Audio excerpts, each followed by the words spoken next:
Valyrian histories, written to gild us in glory. Spoiler alert. There is a ton of new content in House of the Dragon Season 2, Episode 5, which delves into what happens following Rook's Rest.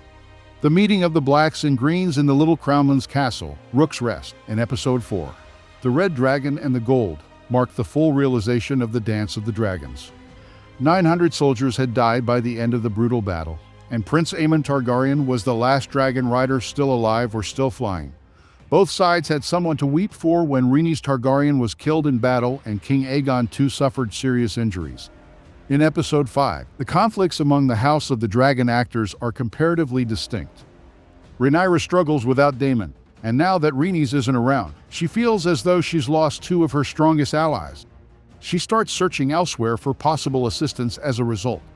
The Lord of the Seven Kingdoms is no longer presentable and has barely survived the conflict, which puts the Greens in a terrible predicament. Daemon's journey continues to isolate him at Harrenhal, where he is referring to himself as king and finding it difficult to form his own allies. It's better than death and defeat. Welcome to Movie Spy. Jace and Rhaenyra scheme to create more dragon riders. The dragon seeds described other Valyrian blood descendants may be eligible to own dragons. In the last scene of the episode, Rhaenyra Targaryen sees a ray of hope when her oldest son, Jace Velaryon, devises a plan to resupply their army. Even though they lost one of their most skilled dragon riders, the Blacks still have plenty of dragons.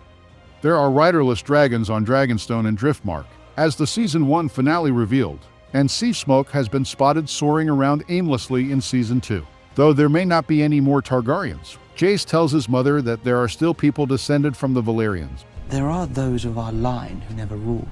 It is not a benefit that is exclusive to Targaryens, as demonstrated by House Velaryon members who are proficient riders of dragons. Indeed, whereas the TV show seems to imply that the Targaryens think that to be true, it's not entirely clear in George R.R. Martin's books if one must be a Valyrian to ride a dragon.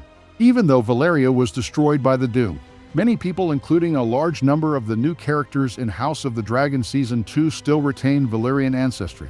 Jace and Rhaenyra plan to comb through Dragonstone's extensive library of books in an attempt to trace their ancestry to figures such as Hugh, Ulf, and Alan. We'll let these men try to form a relationship with the riderless dragons. Lord Baltimos Celtiger, another man of Valyrian descent, sits on Rhaenyra's little council. Rhaenyra has access to both dragons and riders, but letting a stranger tame a dragon still carries a big risk, because it quickly elevates the rider to the status of one of the most powerful individuals in the Seven Kingdoms. Who are the riderless dragons? Vermithor and Silverwing. Queen Alysanne and King Jaehaerys' Ice dragons were named Vermithor and Silverwing. There are several dragons in House of the Dragon that are completely wild or lack riders. Since dragons with prior riders are easier to tame, the Blacks have placed a high priority on Vermithor and Silverwing. In the first season conclusion of House of the Dragon, Vermithor was shown as the dragon Daemon went underground to sing to. Vermithor is a tremendous asset to any side because, aside from Vhagar, he is the largest dragon alive during the dance. The she-dragon is enormous, but Silverwing is supposed to be more submissive, because they were once bonded to King Jaehaerys I and the adored Queen Alysanne, who rode the dragons around Westeros to celebrate their reign of peace and prosperity. Vermithor and Silverwing are well acquainted. Rhaenyra will immediately have a greater chance of winning the Dance of the Dragons if she joins forces with the two dragons. Sheepstealer, Cannibal, and Sea Smoke are some more dragons without wings. What Rhaenyra has to salvage in the Riverlands because of the Riverlord's betrayal of Daemon. Daemon fails miserably to build supporters in the Riverlands, undermining his hopes of staking a claim as a possible third party in the dance. Since honor is highly valued in the Riverlands, much like it is in the North, several lords come to Harrenhal to voice their disapproval of Daemon's behavior. Daemon wins over House Blackwood following the Battle of the Burning Mill in Episode 3. But in exchange, he has to deal some harm to House Bracken, a small Riverlands house that supported the Greens and the Blackwoods' historical rivals. In an attempt to force the Brackens to submit and give more soldiers to Daemon's army, Daemon suggests to Willem Blackwood that he approves of the employment of dirty methods. The other River Lords strongly disapprove of the Blackwoods' capture of women and children during their subsequent attacks on Riverlands districts. They come to Harrenhal to criticize Daemon, which begs the question of how he would win them back to his and ultimately Rhaenyra's side. He's made things impossible to turn around. Is Helaena aware that Aemon attempted to kill Aegon? Helaena appears to be seeing Aemon's betrayal in a vision. Watch how the Greens respond to Aegon's injury in Season 2. Episode 5.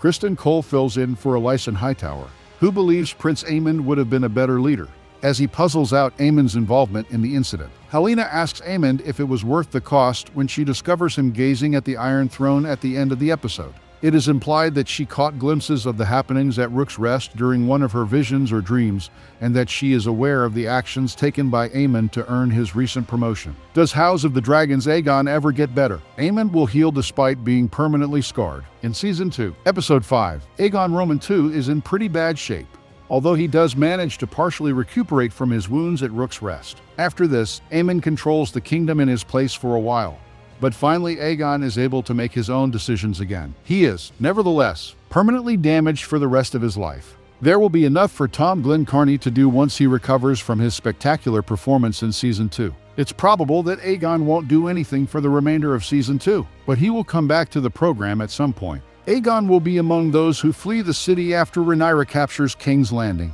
living to fight another day.